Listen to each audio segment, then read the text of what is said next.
Čo to čaká toho nášho Badisa? Badisa čaká určite veľmi dôležitý zápas, myslím, že 8. zápas, chlapci, nie? UFC. Naozaj, že veľká vec, že slovenský zápasník má už 8. zápas UFC v ťažkej váhe a naozaj veľmi pozitívne skóre, to znamená, že má tam, myslím, že len jednu prehru alebo dve, ani neviem, asi jedno prehru, takže v ťažkej váhe a má veľmi náročného súpera, ale samozrejme tuto do tej prípravy dal u nás všetko, chodil na tréningy, samozrejme na čas tu bol stále predčasne, to znamená, že hlavne tu bol na tej rozcvičke a vlastne teraz už v sobotu letí do Vegas so svojím tímom, strašne mu držíme palce a budeme to sledovať naživo, to je 5. apríl, takže je to budúci týždeň, takže jede sa na to. Čiže tým pádom vlastne, keď bude v tom Vegas, tak myslíš, že aj hodí do stroja nejaké doláre? Vieš čo, neviem to vyhodnotiť, že ak bude nastavený, ja si myslím, že ide do Vegas a bude sústrediť najprv na svoju váhu. Včera som sa pýtal, ešte má 11 kg, takže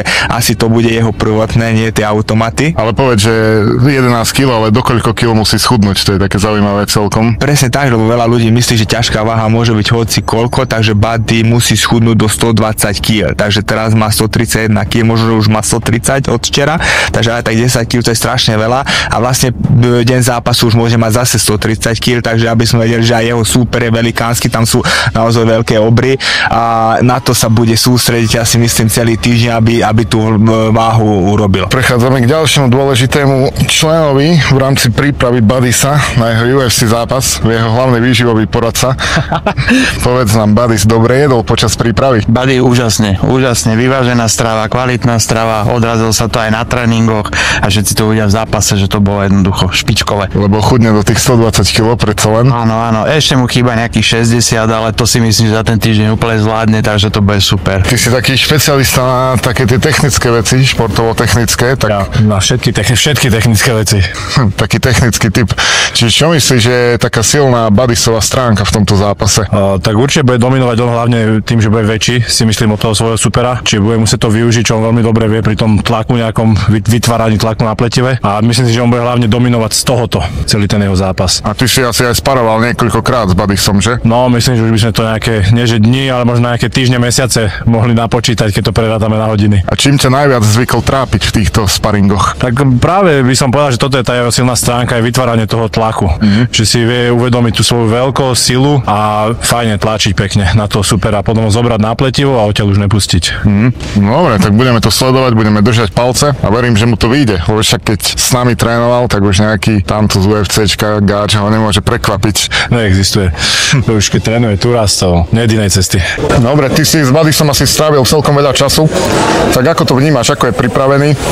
Je pripravený dobre, urobil určitý progres, má ťažkého supera, urobil maximum v tej príprave, ale bude mať veľmi ťažký zápas a som zaujímavý, jak si dokáže presadiť vlastne Buddy svoju hru v tomto zápase. Hovorím, máme s ním ešte nejakú dlhú cestu, chceme ho troška tak prerobiť toho Buddyho, aby bol taký atraktívnejší, univerzálnejší, lebo v podstate moc sa zameral len na ten postoj a potom je tam taký problém troška, že keď je moc dobrý postojár, ktorý aj tento super bude, tak môže tam nastať problém a chceme využiť tú pestrosť MMA a spojiť to, dostať to na zem, kde vlastne Buddy je veľmi dobrý v tom jiu-jitsu, hej, aj má nejaké vyhrané európske turnaje a tak ďalej v jiu-jitsu a vôbec to nevyužíva, takže tam vidím cestu do budúcna u neho, že má sa kam posúvať. A v tomto konkrétnom zápase, čo bude tá silná stránka, vďaka ktorej vyhrá tento zápas? Podľa mňa môže tam byť ten jeho vlastne silný klinč a v podstate v tom klinči nejakým spôsobom môže dominovať aj ten krátky box, ten super bude v dvojaku, bude tam čakať na Buddyho chybu, čiže ten Buddy dúfajme, že neurobí tú chybu a presadí si tú klinčovú hru. Aj keď sa to ľuďom nepáči, tak veľmi by som Buddy mu doporučoval v tomto prípade tú klinčovú hru dodržiavať, pretože super má dlhé ruky, docela nepríjemný ten zadný úder, takže určite by som sa neprispôsoboval tomu štýlu boja alebo tej atraktivite, ale proste ten zápas by som vyhral. Lajknite mu fotku, on moc není aktívny na sociálnych sieťach, aj to zmeníme. Ani neprišiel dneska na tréning, keď malo byť video o ňom. Áno, lebo už má vlastne blízko k zápasu a už tu nemá vlastne čo robiť. V podstate aj sa čudujem, že došiel na minulý sparing, takže fakt tá príprava tej wallové vlastnosti sú tam, ale už to nemá čo robiť, už len ľahké lapy a dorábanie tej váhy, lebo on musí mať do tých 120 kg a vieme, že on ľubí jesť langoše a tak, takže to je to. Takže je tu moment, na ktorý sme všetci čakali, zápas Badisa. Nastupuje vyčilovaný ako vždy, pohodová atmoška, hruď fajnovo chlpatá. Badis vyzerá byť v tom zápase taký väčší, ale vieme, že to nemusí byť vždy výhodou, ale drží sa dobre. V tom skondičku žiadny problém není. perfektná práca na pletive. A je to tam, Badis vyhráva na plnej čiare, nič iné sme samozrejme ani nečakali. A samozrejme spolu s Badisom vyhrávajú všetci tí, čo na ňo stavili. A samozrejme na mieste Badisovi osobne poblahoželať. Zdravíčko, gratulujem k včerajšej zaslúženej výhre. Neskutočný výkon, oplatilo sa nespať o 3 ráno. Viem, že máš teraz toho asi veľa, aj veľa emócií a tak, ale točili sme videjko o tebe, len si akurát nebol na tréningu, tak aspoň keby si nám vedel exkluzívne pre televíziu Ofakaj od Gym nahrať aspoň také nejaké videjko krátke, že ako sa cítiš.